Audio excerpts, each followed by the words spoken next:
엔비디아 주가는 이제 앞으로 어떻게 될까요? 지금 늦었나요?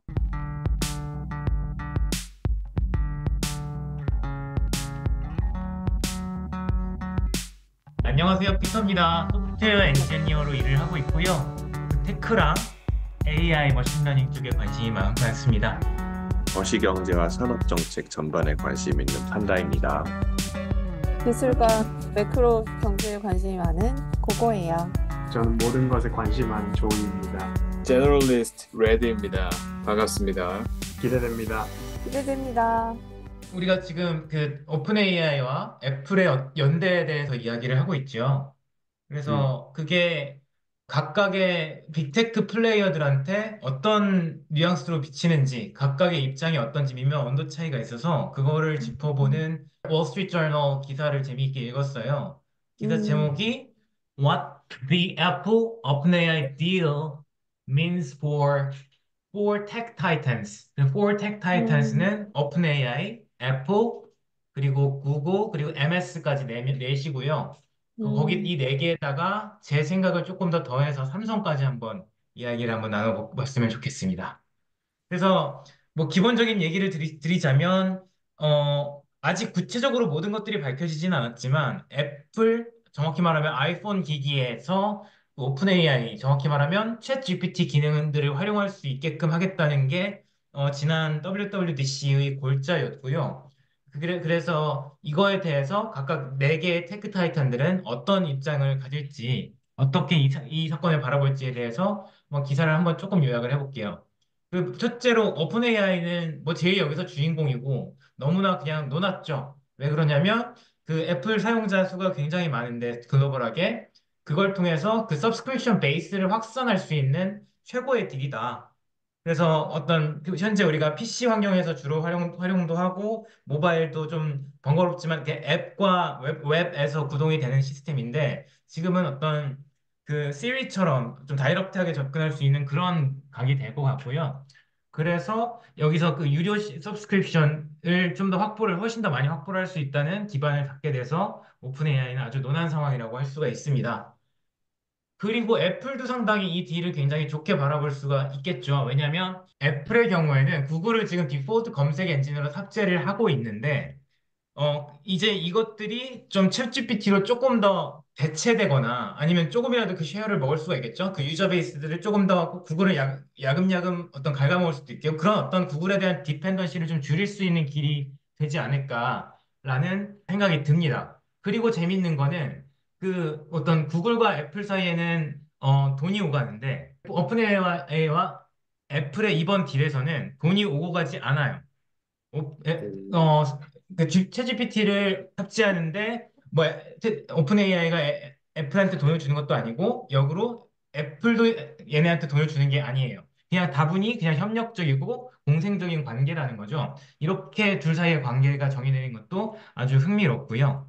그 다음에 MS 얘기해 볼게요. MS는 상당히 그 이해관계가 미묘해요. 좀 약간 장단점이 있어요. MS가 오픈 AI의 지분을 갖고 있는 게 49%라 그래요. 나머지 51%는 지금 원래 어떤 원년 멤버들, 오픈 AI의 원년 멤버들이 갖고 있고, 그래서 과반이 안 된다는 점이 재미있고요. 그래서 이 모든 의사결정권을 MS가 다 가지고 있는 게 아니라는 점이 굉장히 흥미로워요. 그리고 어떤 당연히 MS는 오픈 AI에 막대한 돈을 투자를 했으니까 그 MS 플랫폼을 통해서 자기 경쟁력들을 확산시키는 데 더 주력을 해야 되는 것도 하나의 압력이 있고 반대로는 투자를 한 거를 이제쯤 회수를 해야 되잖아요. 그래서 오픈 AI 자체 수익성도 애플 디바이스를 통해서 조금 가져오는 것도 의미가 있겠다. 이런 두 가지 서로 반대 방향의 압력이 있어서 MS는 조금 미묘한 이해관계가 있다고 볼 수 있겠습니다. 구글은 마지막으로 이제 제일 똥줄 타는 상태라고 할 수가 있습니다. 지금 자기의 검색 엔진 경쟁력이나 LLM도 조금 그러니까 그 후발주자로 밀려났죠. 거기에 대해서 자기 플랫폼 경쟁력을 좀 사수를 하는데 굉장히 똥줄을 타고 있는 상황이고 이거에 대해서 좀 최근에 제 생각을 덧붙여서 삼성이랑 관계도 재밌어요. 삼성은 최근에 굉장히 좋은 포지션입니다. 왜냐하면 애플과 똑같이 오픈 AI를 넣어도 상관없는 상태예요. 넣어도 뭐 유저들은 당연히 좋아할 거고 삼성은 항상 애플이 하는 것들, 애플이 지원하는 기능들을 커버하는 쪽으로 제품 개발을 많이 해왔으니까. 그리고 오픈 AI 입장에서도 마찬가지로 삼성 디바이스에 자기 솔루션을 탑재를 하면 그 유저 베이스가 마찬가지로 늘어나고 수익이 늘어나잖아요. 이 둘의 이해관계도 당연히 맞아 떨어지는 거고 그래서 구글은 이런 삼성과 오픈 AI의 관계를 좋은 관계를 이제 견제하는 입장이 될 거다. 그래서 상당히 이 과거와 다르게 음, 삼성이 구글에 대해서 좀 갑질을 하는 정황들도 좀 많이 보이고 있는 게 음, 현실입니다. 음, 그래서 앞으로 삼성 오픈 AI도 협력을 안 할 수가 없을 거고요. 그런 예상이 음, 되고 거기서 이 똥줄 타는 구글이 어떤 을질이라고 할까요? 을질을 삼성한테 할지도 조금 그 귀추가 주목되는 모습이라고 할 수 음, 있겠습니다. 음. 이상 뭐 제가 준비한 얘기들 마무리해봤고 뭐 의견들이 어떠세요? 말씀하신 마지막 부분 되게 재밌는데, 특히, 어, 근데 예를 들어서, 근데 구글도 본인들이 가지고 있는 LLM을 이제 유저 베이스 늘리려고 할 거고, 근데 그러면 예를 들어서 삼성 입장에서 구글이 이제 오픈 AI LLM 말고 구글 LLM을 탑재해라고 하면은 삼성 입장에서는 어떻게 반응을 하게 될까요? 챗GPT의 선점 효과가 생각보다 크지 않을까라는 생각을 하고요. 예를 잘 못 들면은 들었는데 무슨 효과요? 아, 선점 효과라고 하셨군요. 네, 선점 효과가 크지 않나라고 생각을 하고요. 뭐 구글의 제미나이라든지 엔트로픽의 모델이라든지 등등의 여러 ChatGPT에 못지않은 혹은 더 괜찮은 모델들이 나왔다라고 얘기를 하는데 사실은 사람들은 챗GPT의 운영 빈도가 절대적일 것 같다는 생각이 들고요. 그리고 이러한 선점 효과를 이겨내려면은 구글이나 엔트로픽에서 조금 더 홍보 혹은 범용성 확대에 열을 쏟아야 되지 않을까 하는 생각이 듭니다. 네, 완전 맞는 말씀이고요. 그 어떤 이번에 애플과 오픈 AI가 협력을 하는 거에 있어서 우리가 지금 뭐 갤럭시나 기존 아이폰 디바이스에서도 챗GPT 앱이 있잖아요. 오픈 AI 앱이 있는데 그걸 활용해서 뭐 당연히 뭐 웹이랑 똑같은 뭐 조건에서 뭐 검색도 되고 뭐 궁금한 거 물어볼 수도 있고 그런데 이 협력이 차별화 포인트는 무엇이냐? WWDC에서 나왔지만 굉장히 어떤 디바이스에 대한 통제 권한을 오픈 AI가 또는 챗GPT가 가져갈 것이다. 조금이라도. 그런 게 이제 세간의 예측이자 본인들이 하는 말입니다. 예를 들어서 뭐 내 보이스 커맨드로 뭐 챗GPT야 지난달 뭐 세부 여행에서 잘 나온 사진 세장만 인스타그램에 올려줘. 이런 명령을 내렸을 때 이 AI가 잘 나온 사진들을 쩌르륵 분석을 해서 필터링을 해내고 올리는 것까지 이런 컨텍스트들을 정확하게 받아낼 수 있는 기술들이 오픈 AI에서 필요로 하지 않을까. 그럼 그것들을 구글은 굉장히 두려워하겠죠. 이 디바이스와 OS 플랫폼에 대한 이 생태계를 위협하고 있는 상황이니까요.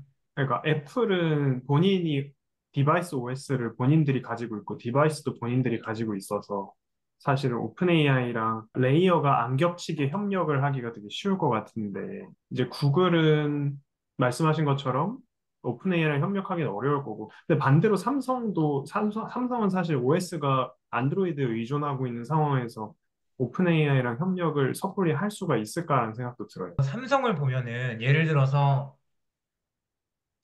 캘린더 앱을 한번 떠올려 보시면 애플은 캘린더가 굉장히 심플하죠. 근데 삼성은 삼성 캘린더, 구글 캘린더, MS 캘린더까지 있어요. 그래서 뭐 예를 들어 뭐 여러분들이 이 팟캐스트를 위해서 저한테 인비테이션을 보냈잖아요. 그럼 그거를 내 일정에 추가하고 싶어. 그러면 덕지덕지 내가 세 개 중에 하나를 골라야 돼요. 지금 여러분들은 뭐 아이폰 유저라서 잘 모르시겠지만 아마도 이거랑 만약에 오픈 AI까지 협력을 한다면 이런 모양새가 아닐까. 유저가 선택을 할 수 있게끔 하는. 그래서 뭐 그 자체 유저 익스피리언스 자체로는 애플에 좀이라도 뒤질 수밖에 없겠죠. 그러나 선택권이 넓은 건 또 좋은 거고. 저는 오픈 AI와 애플의 협력을 생각했을 때 저번에 우리 얘기했던 것처럼 애플이 디바이스에서 제일 잘할 수 있는 건 그 앱들 간에 아니면 그 유저 행동들 간의 컨텍스트를 발굴해낼 수 있는 걸 제일 잘할 수 있다고 생각을 하고 저는 그거를 오픈 AI한테 다 열어줄 것 같진 않거든요. 해석을 다 한 다음에 이 사람이 이걸 원하는구나 라는 것까지는 애플에서 처리하고 그거를 자기네에서 처리하다가 이게 뭐 내가 할 수 없을 때 유저가 선택해서 오픈AI한테 질문을 할게라고 하면 로우 데이터를 전달하는 게 아니라 그 컨텍스트를 기반으로 전달하는 식으로 구성이 될 것 같아요. 아키텍처적으로는.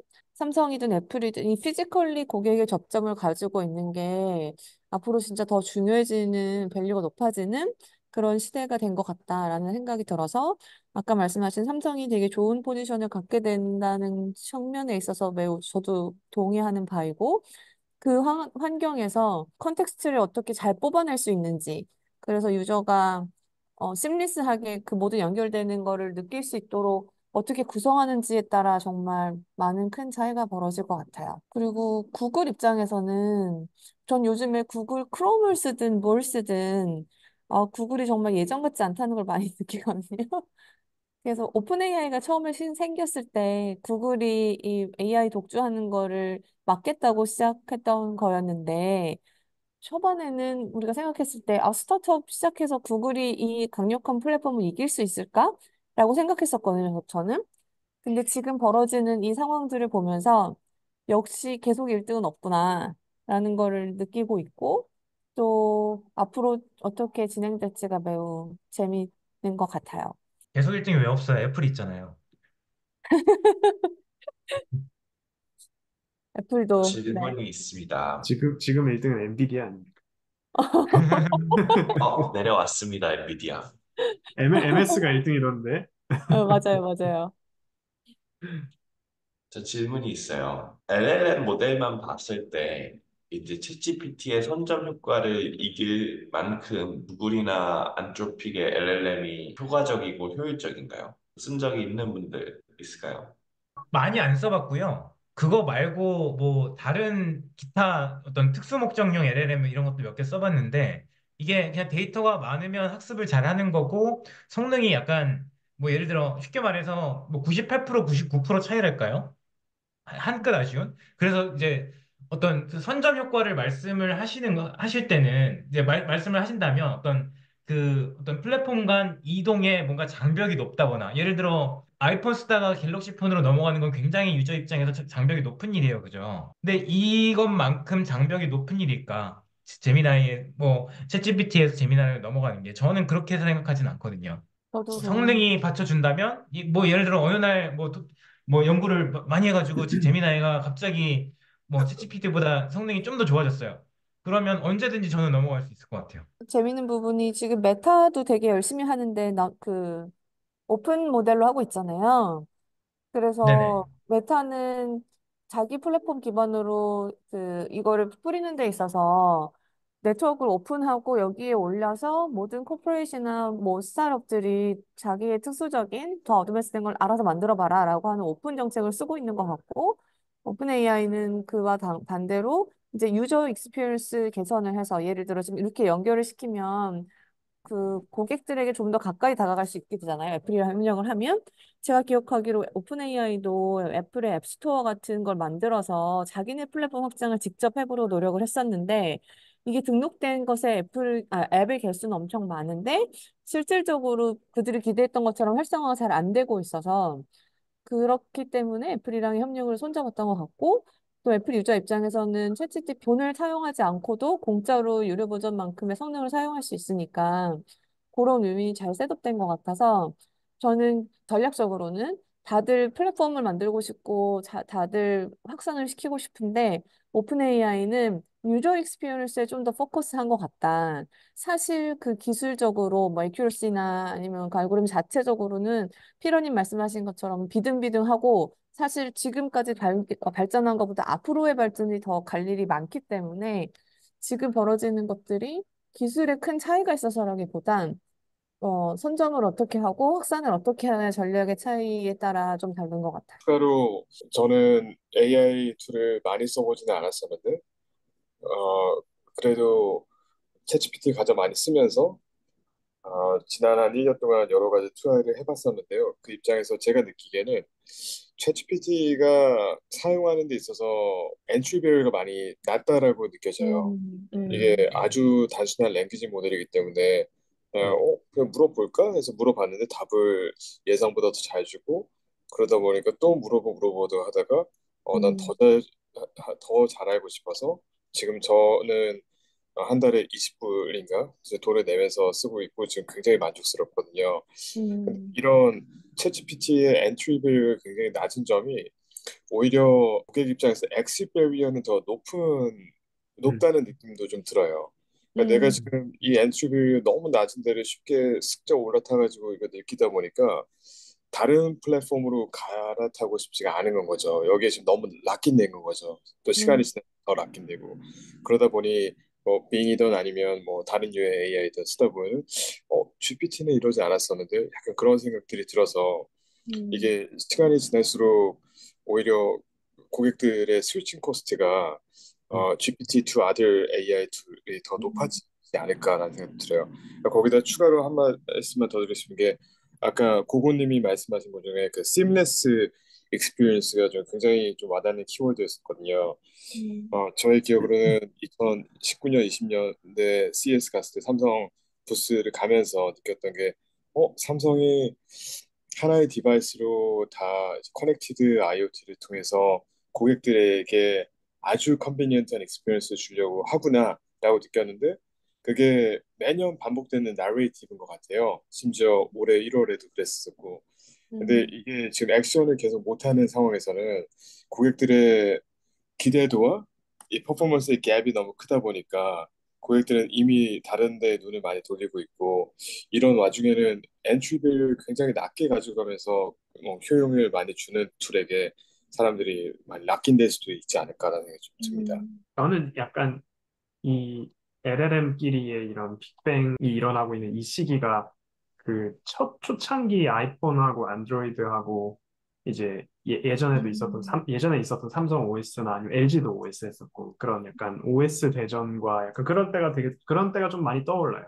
결국에는 하나의 플랫폼 또는 한두 개의 플랫폼으로 이제 쫙 유저 베이스가 모일 텐데 이제 음, 그거의 힘은 이제 아까 잠깐 얘기 나왔던 것처럼 뭔가 선점 효과보다는 뭔가 조금 더 유저 익스피리언스에 좀 더 신경을 쓰고 뭐 좀 더 쓰기 편하고 그러니까 뭐 어떤 키워드가 될지는 사실 잘은 모르겠어요. 근데 어떤 키워드를 이제 어떤 플랫폼이 잘 잡아서 그게 하나의 어떤 이 태풍의 눈이 되어가지고 이제 유저 베이스를 쭉 끌어모으게 되면 한 번 이 티핑 포인트 넘어가게 되면 이제 그걸 더 이상 따라잡을 수가 없게 되겠죠. 마치 애플이 그랬던 것처럼. 이게 우리 안에서도 의견이 갈리는 게 재미있는데요. 이렇게 그 LLM 모델들의 지금 춘추전 시대가 이제 나중에 뭐 그 조이님이나 레드님 말씀하신 대로 익스페리어가 높고 해서 뭐 하나 또는 두 개로 이렇게 유저들이 몰려들 것이냐 그 독과점 형태처럼 될 것이냐 마치 안드로이드 iOS처럼 아니면 그 어떤 특수 목적용이라든가 어떤 지금의 어떤 춘추 전국 시대가 계속될 것이냐 이런 것도 지켜보면 아주 재밌을 것 음. 같습니다. 근데 저는 약간 그 컴퓨팅이라는 리소스 측면에서 지금은 아직 우리 모두가 요이 땅 하고 어디든 한번 가보자. 이 알고리즘이 이 LLM이라는 게 어떻게 어느까지 할 수 있는지 한번 가보자. 라는 식으로 그 빅테크 컴퍼니들이 경쟁하듯 돈을 쏟아붓고 있어서 엔비디아도 돈을 많이 벌고 이런 상황이 지금 세팅이 됐다고 생각하는데 근데 사실은 지금 익스플로링 스테이지라서 그런데 어느 정도 정해지고 났을 때까지도 뭐 그냥 비슷한 일을 하기 위해서 지구의 한정된 자원을 다 같이 쏟아붓는 거에 모두가 동의할지 잘 모르겠어요. 예를 들어 뭐 그냥 재밌는 글을 만들어주는데 이렇게 많은 에너지를 쓸 거냐 우리가 오랫동안 경쟁적으로 계속 이런 식으로 할 거냐 라는 얘기가 추후에 나올 수도 있을 것 같고 그래서 이 시기가 좀 지나서 어느 정도의 세틀다운이 되면 약간 그 효율성에 대해서도 이제 사회적으로 문제가 되게 되지 않을까 하는 생각도 듭니다. 그러면 모두가 비슷한 일을 하는데 많은 돈을 때려다 붓기보다 또 자연스럽게 효율적이 높은 쪽으로 뭐 한두 솔루션이나 플랫폼으로 머지되지 않을까 하는 생각도 있어요. 맞아요. 요새 얘기 나오는 게 LLM의 발전 속도를 저해하는 단 하나의 요인을 뽑으라면 미국의 발전량이 따라가지 못해가지고 전기가 부족해서 음. DC를 못 돌릴 거다라는 얘기가 많이 나오고 있어요. 발전소 짓는 데는 시간이 많이 걸리기 때문에 전기 이 증가분을 따라가지 못할 거래요. 한 2년 내에는 아마도. 음. 그럴 것 같아요. 지금 눈에 보이는 건 단지 칩이 부족한 거지만 사실 궁극적으로는 그렇게 될 것 같아요. 벌써 그래서 유틸리티 회사들 주가가 많이 올랐습니다. 관련해서 조금 테크스러운 얘기 하나 드리면은 똑같은 걸 하기 위해서 이렇게 많은 리소스들을 각 회사들이 경쟁적으로 쏟아 부어야 되냐 이런 말씀 주셨는데 물론 맞는 얘기고 근데 머신러닝 테크닉 중에 트랜스퍼 러닝이라는 게 있어요. 그게 뭐냐면 이미 프리트레인드 모델이 있으면 그걸 끌고 와서 여기에 내가 원하는 기능을 추가시켜서 학습시키는 거예요. 무슨 느낌인지 이해가 되시나요? 네네네. 네. 네, 그런 기능, 그런 것들이 있어서, 뭐, 지금 메타 같이 오픈으로 한다, 이런 부분들은 아주 그것도 경쟁력이 앞으로 있을 것 같은 게, 메타 음, 같은 대기업들이 빵빵하게 학습을 해주고, 뭔가 제너럴한 모델을 음. 학습을 해주고, 좀 음. 어떤 스타트업이라든가, 거기에 규모가 작은 기업체들이 거기에 얹어서 뭔가 자기가 원하는 것들을 해나가는 그런 구조도 앞으로 재밌을 것 같습니다. 메타의 접근을 흥미롭게 보고 있습니다. 그리고 꼭 스타트업이 아니더라도 미국 말고 그 개발 속도를 좀 쫓아갈 수 있는 나라가 많지 않잖아요. 왜 그 국가별 AI란 이런 얘기도 많이 하고 있잖아요. 음.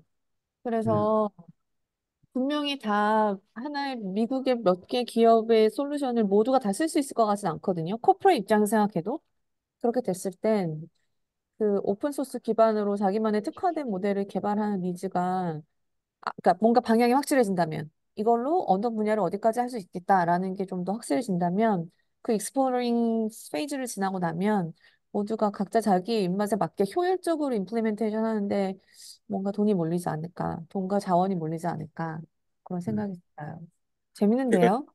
너무 재밌.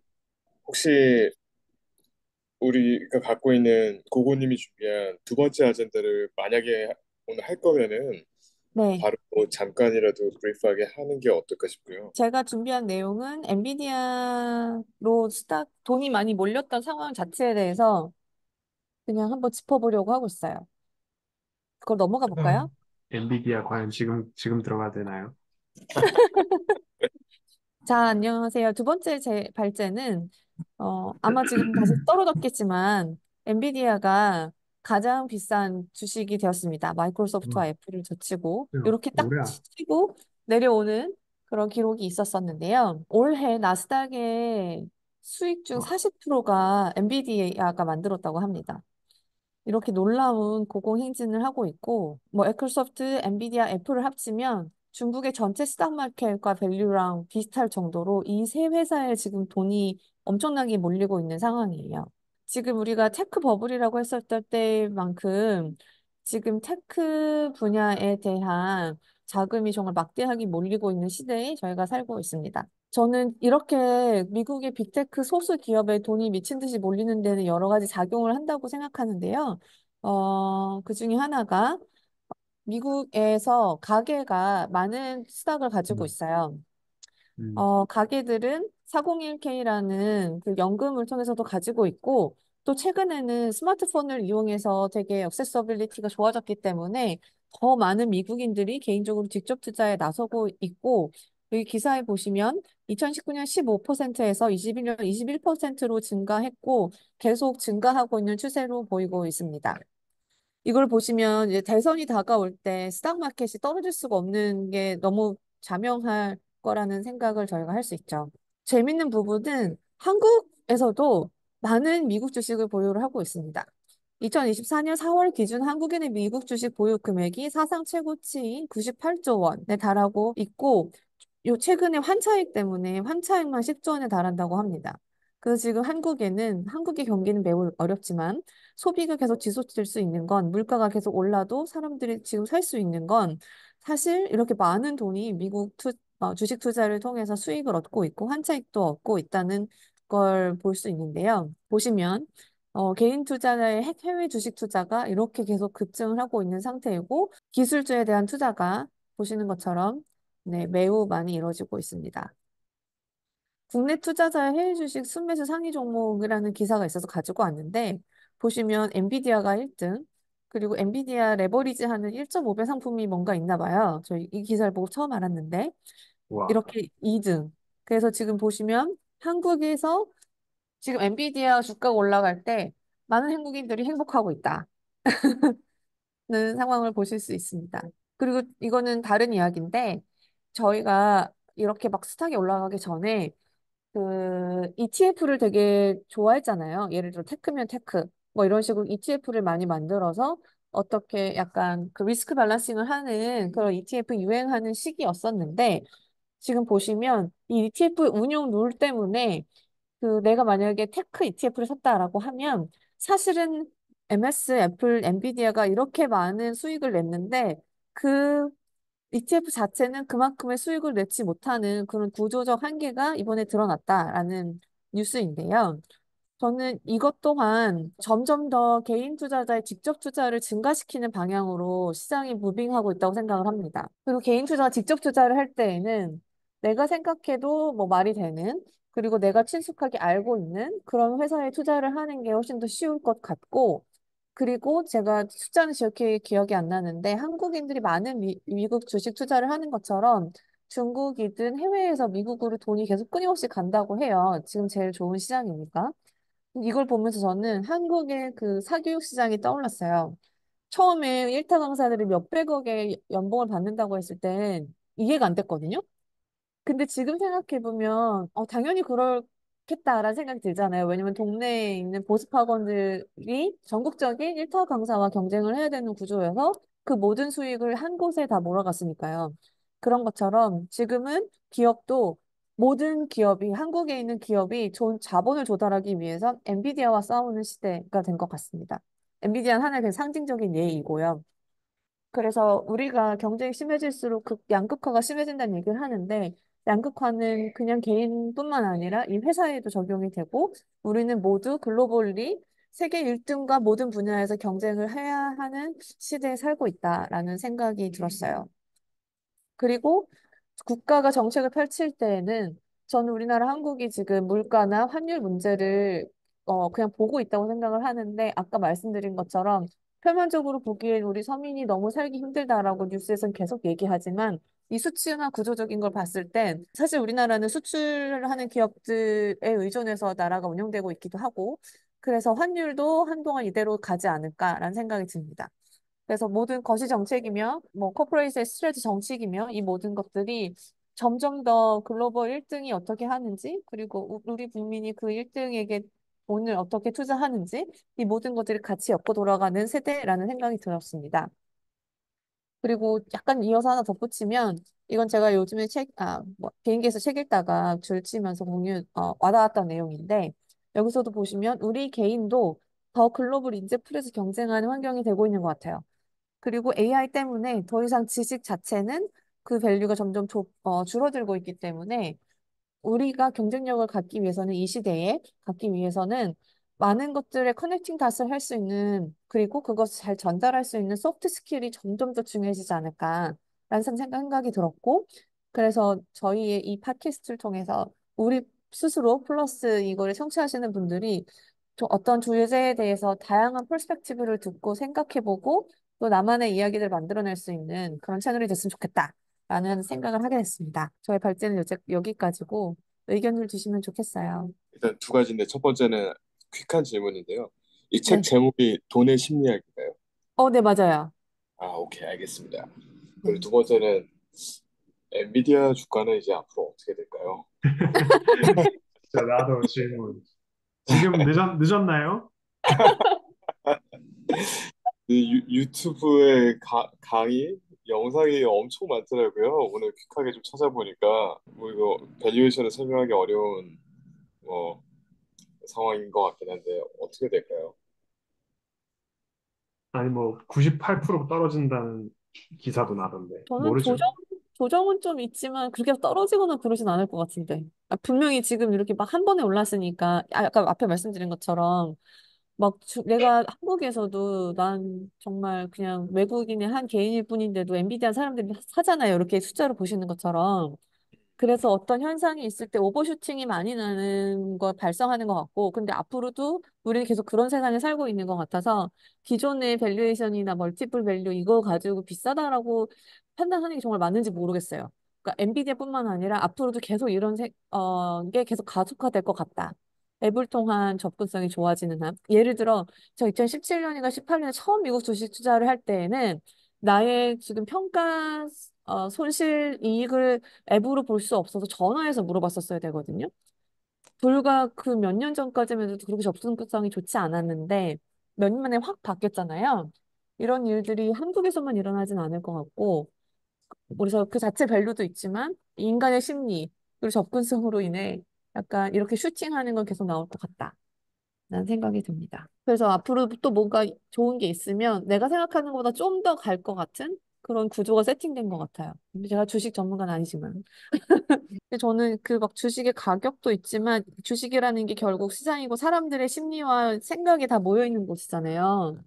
그래서 요즘에 이런 걸 보면서 내가 스타트업을 한다면 엔비디아 스탁에 투자하는 것의 이익보다 그것보다 더 기대 수익이 높을 때 스타트업을 해야 되는 게 논리적으로 맞는 거고, 그러니까 우리가 모두 나의 시간과 돈을 쓰는 데 있어서 그냥 내 주변의 사람들보다 조금 더 잘하면 나는 괜찮아가 아니라 우리는 정말 글로벌 1등과 항상 그걸 염두에 두고 살아야 되는 시대에 된 것 같다라는 생각이 많이 들었어요. 그러면 엔비디아에 들어올 사람들이 다 들어왔는가? 이제 들어올 사람들이 다 들어왔으면은 많이 음, 오르진 않을 것이고, 들어올 음, 사람들이 아직 남았다, 더 들어올 것 같다 하면 더 오를 것인데, 그 폭 자체는 한 지난 1, 2년간에 기록했던 상승폭보다는 확실히 적지 않을까 하는 생각이 들고요.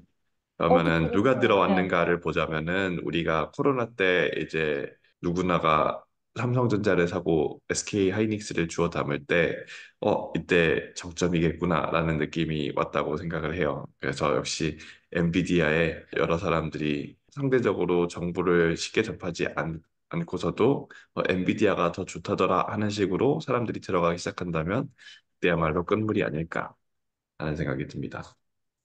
근데 저는 약간 그 부분에 있어서 한국의 스탁마켓이랑 미국은 좀 다르다고 생각하는 게 지금 정확히 기억은 안 나지만 엔비디아 멀티플이 막 그렇게 미친 수준은 아니거든요.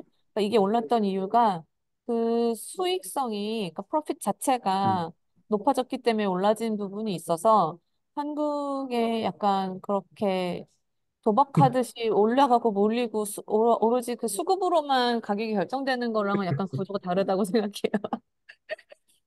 복장하려면 크리에이티비티가 필요합니다. 네.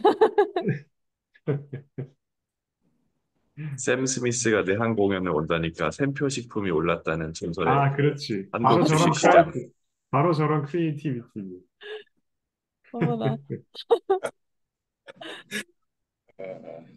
아, 샘 스미스가 아니고 샘 알트먼이 방한을 하니까 샘표 주식이 올랐었구나. 그렇습니다. 웬일이야. 쌤한테만 엔비디아 여러 얘기는 다음에도 한번 계속 할 만하지 않을까 싶어요. 동의합니다. 네, 지금까지 들어주셔서 감사합니다. 오늘 빅테크에서 벌어지고 있는 기술 대전, 그리고 그것에 돈이 어떻게 쏠리고 있는지에 대해서 짧게 다뤄봤고요. 들어주셔서 감사하고, 다음 주에 또 뵐게요. 빠이. 안녕. 오늘 너무 이거 좋았어요.